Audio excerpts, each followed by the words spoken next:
All I right. used the right. Hold Well, on. it's easy It to would help fix if I you press didn't. the button. You should definitely Yeah. press the button. Yeah. No, I'm so again 3 monitors. I'm used to having half of a monitor for just OBS to make sure it looks right, and I don't have that right now, and it's just. Yep.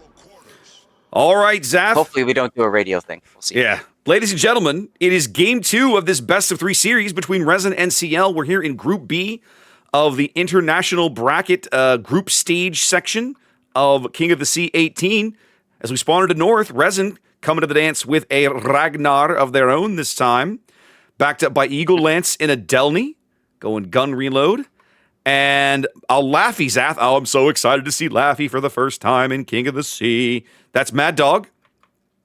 So we got a triple destroyer lineup, 4 cruisers behind them. Hungry as Marseille and Big Six as Marseille. Repeat their repeat their ship choices from last game. Mabuki in a Stalingrad, going reload, and Legend again in the San Martin. He was last game's kind of sacrificial lamb. Their battleships, Feva here in a Libertad. I'll be curious. This is a ship that has not had a tremendous amount of success in King of the Sea, Zath. And then Peyton's the Rockhider in his Kremlin, headed over here to the 9-10 line early. What's CL doing? CL is looking like they're going for a similar strategy of putting a lot of pressure over on the E cap. So let's start over by the A side of things. We got Patsy's Delny, full speeding it to the B cap. Behind him is Brisbane. That's Maruku. And we've got Shlomo's Prince Van Arani at this time. Nothing special with their builds, I'd say. We've got Emanan's St. Vincent now trying to put himself in maybe the Moskva Island position. Yeah, I was wondering about that. Right in front of him. It seems a little odd, but okay. I think he's looking for cross shots through the channel at whatever's north of the E-cap they spot. And then continuing their way towards the E-cap, we've got Xbox's Kremlin. He's going to provide the anchor. 2 cruisers, a Salem and a Marseille, are going to go in the bit area. They're setting for it. It's interesting. These both have outnumbered, but they're definitely not going to be outnumbered over here on this flank. You got a PVO, just doing the same kind of deal. A little aggressive, I must say, for his positioning, but see how it goes. And then Kitakui's Yu Yang with radar and full torpedo, like luck chuck it all. Yep, full torpedo build Yu Yang with the radar there. A little surprising to me. But it's going to be a massive rumble on the 9-10 line, Zath. Let's get your cameras ready, ladies and gentlemen. The action's going to be pretty fast and furious over here for a spell. Eagle Lance's Delny spotted on the surface. Kid as Yu Yang puts his deep waters down range, but Big Six's Hydro is ticking, so those won't go very far. They shouldn't make any massive impact. Yep. Both teams camping the E-cap. Yeah, and as you do, most people know that in competitive and randoms and ranked, the best way to approach any engagement is by showing them your stern. Yep. So everybody suddenly contact, and they all turned out, and they're all in kiting position. Can confirm, baby. Prepare to kite.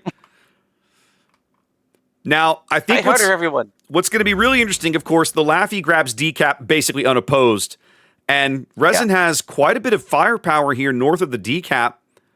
This Stalingrad, this Libertad, I'll be really curious to see how they choose to employ them, but they are outnumbered on the 2-3 line flank over at A and B. So we'll see how CL handles that side of things. Yeah, I could almost see FIFA walking into C, but of course, quick reminder to everybody that the players cannot see their opponents right now like we can see both players. Yes. So keep that in mind. Like, obviously, teams only have their specific view, and we can kind of swap to those for a moment. You guys can see kind of like RESIN right now. They can only see a Marseille, and then they can see the Desnail group over on the B-cap. So they know there's 3 ships over there to deal with. To Ragnar San Martin, so they're just going to kite away anyways. So you have to go based off of what information you see. what typically happens if you see the battleship, then that gives you an idea if that's where they're going to put the bulk of their forces, or at least a good amount of their pushing. If you see San Martin or Svea, that's going to be their kite side. Those little things that we take for granted because we can see everything. Zath CL is doing something that I didn't expect. They seem to be abandoning the 9-10 line. Do you see this? Yeah, well, I think they've looked at the situation. They've recognized that they just don't have overwhelming firepower. Usually, what we find in competitive events is you don't go for an even split. Instead, what you do is you go for a heavy side, that's your push side, and a light side, that's your kite side. Yep. And unfortunately, both teams went heavy on the same side and light on the same side. Yep. So what you're going to see is kind of like the fighting of the kiters going on. And CL, of course, with more assets, you would expect them to win their kite side over on the AB side of the theater. Now, especially with a light cruiser and a heavy cruiser and a destroyer. Like they have firepower and numerical advantage over here on the 2-3 line. So Absolutely. if you're Triarch and Legend, your job is to simply not die and prevent this, slow these guys down as long as possible until your teammates can show up to help assist you. Right, exactly. Eminon's St. Vincent's been coming under continual fire, and he's about to take a Laffy torpedo here. Never mind. Oh, all skill, no luck, ladies and gentlemen. One of the problems of Laffy, her torpedoes only reach out to 8 kilometers. Yeah, she's got those short-range torps. There's a reason that I love my gearing, and I mean, as much as I love Laffy, give me gearing. Right? Emanon pushing his fancy heel and bailing out as it looks as if CL is going to grab the A-cap. But they are still down on caps. It's a 3-2 advantage here for RESIN. Yeah, I think that's the difficulty teams run into on this map is if you go AB, you just don't have enough real estate because of 5 caps. Yeah. So well, that's why we see teams often going for the E cap. You win that, you can get the middle. The other thing it did that I've kind of noticed but didn't point out earlier, right? You've got the 3 CL ships here working the AB cap, but literally like everybody else at one point, the entire rest of the team was in the same like 4 or 5 grid squares over here on the southeast side. You can't support each other at that range. Like each element of your team is completely on their own. So that's right. Good luck. Like hope it works out for you boys. So now, RESIN in the position of just needing to hold what they have and not lose a ship. Under 3 minutes now. Time ticking away here. CL's got to break into one of these caps, and I'm sure RESIN is not going to make that easy for them. So it looks like CL is going for almost an even push now. They're going to start putting pressure on E cap again, which is hilarious because of just pulling their ships off minutes ago. Feels like they just got done leaving, but they're back now. Yeah. But they're back. Hey, guys, we're back. Meanwhile, over on the C cap, they're taking the Salem and St. Vincent, and they're going to put them in a position to just potentially shove C. So they're saying to themselves, okay, we need to get ourselves on at least 2 of these 3 caps, put pressure in there, and see what we can make happen. I like the play. I do too. One of the things that you commonly see in Kings of the Sea in these kinds of matches is try to engineer a board position where you can present your opponent with multiple threats that they have to address at one time. If you overload their defenses, it becomes possible, or let's say more possible, easier to pick up one of these capture zones. Oh, absolutely, and that's something that I comment on a lot with Putin. Is if you're losing, what's the point in continuing that strategy? Like, just flip it, do something different. And sometimes the best desperation play is, all right, everybody, just W, see what we can make happen. Good luck. You don't ever throw in the towel because you can catch a team off guard that way. Triarch's Ragnar looking like he wants to trade his ship for the Delny over here at A and B. Yeah, I don't like that decision. I'm not sure I like this play either, but that seems to be where their head is at as the Delny finally does go dark, but they're going to lose this Ragnar. I cannot envision a world where Triarch survives, and he doesn't. No. Side plate armor does make him a little more resilient to Brisbane shells, but it's still not enough. Feels a little bit like an unforced error here from RESIN. They can still recover from it. They do still have a 100-point lead. Both teams only ticking up 1 cap at present. Brisbane radar. Go ahead. Does open the door for CL, though. It absolutely does. Feva's Libertad trying to keep the C cap from flipping, but not having much luck with it. They do bag. Yang goes down. Well, but it looks like they traded here. Yep. I missed it. Yeah. The Yang charging Peyton's Kremlin here in the E-cap to kick him out. That leaves just the Marseille. Which one is that? That's Hungary's Marseille to defend this cap versus a 3-man push from CL. Yeah. You got Eagle Lance's Delny in the area too. But that's definitely going to work well. The big problem for Mortis's PVO is Mabuki Stalingrad. Yeah. He's got a beautiful broadside shot if Mortis continues to move farther forward. Well, and Mabuki's lost his shot there on Coffee's Marseille. I have to believe his next shot is coming on the PVO here, but yep, here it comes. But it looks like he overled those a smidge.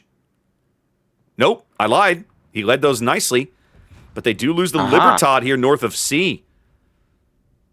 Yep, Libertad goes down. We now have Winruku's Brisbane back on the other side, getting back into the A-cap now, trying not to show broadside to the San Martin. Yep. Goes dark. So there's a lead change now. CL out to their first lead of the game. Hungary trying and trade for this PVO. That's Mortis here as he's getting pushed from astern by Coffee. Eagle Lance's Delny trying to kind of help out here. Hungary manages to survive, but not before he takes a big hit through the nose right there. Yeah, that's Xbox's Kremlin. So I like this play, though. When you have a ship that is tucked in behind an island, you dislodge it by going to both sides. You don't send both forces on the same side. And there you go. That forces RESIN to lose that ship. Hungary burns out. It's back to a 2-ship lead here. Excuse me. A 3-ship lead here for CL. Well, okay. No, there goes the 2-ship lead. Everybody's dying now. As things settle a bit, it's a 30-ish point lead for CL, but they're going to pick up the E-cap here in just a moment. Ooh, good hit from Mabuki's Stalingrad there onto Xbox's Kremlin. Yeah, I'm surprised Xbox whiffed the shot just a minute ago on Mabuki. He was showing a good amount of side. I thought, okay, we're going to see some white bar action. Did not happen. Coffee's Marseille actually turning around to go into E-cap because they know Xbox probably isn't going to survive this. Yeah, Xbox is out of heals. They burned every heal he had to get into this E-cap. But Mabuki's also getting pushed. They're going to lose the Kremlin eventually. That's the key, is the word eventually. Yeah. But the problem is that Mabuki's in a bad position. The Salem coming up on his starboard side. These American piercing shells are going to do horrible things to him as he starts taking citadels, but he does bag the kill. Wow. Salem starting to chew in with the AP. Yep. Salem taking shots from Big Six's Marseille off to the north. It's back to a 60-point lead for RESIN, but I can't imagine a world where Mabuki lives long enough to get anything out of it. Bit of a mistake, in my opinion, was Darling Salem ducking into cover. He really couldn't afford to do that because he needs to step on the D-cap, and turning into cover and beaching does prevent him from taking hits from Big Six's Marseille, but now he's not in a position to step into the D-cap. That could be crucial. Yeah, only 40 points between these two teams here. Time ticking away. We're 60 seconds from a CL win, but they've got to be very careful with some of these assets. They can't lose a ship or they could find themselves on the losing end of this game very, very quickly. Yeah, fortunately for CL, Eminon's St. Vincent does have a heal available. I don't know why he's not using it. Because frankly, be safe and heal. Yeah, like why not? He pushed it now. He's good. 20 seconds now as they finally flip over the E cap. Yeah, it's gonna slow things down as soon as Darling Salem gets in the decap. There you go. But it's not going to buy him so enough time. It's only 10 seconds. I mean, yeah, okay, there we go. Yes, Yeah. it's preventing Resin from gaining any more points. That's the Right. big thing there. Yeah, yeah. So There that's it the is. kill that seals the deal. Game 3, baby. Game 3. We love seeing them. Everybody loves a good game 3. I love a good death pick, and I got it there. There you go. A solid showing from CL, looking really good here on North. Again, kind of like Resin in Game 1. They bent a little bit early. They redeployed. They shuffled some assets around, walking away with a big win here. Looking for that match victory they want to try and make day 2 of the group stage. Sorry, to make next weekend.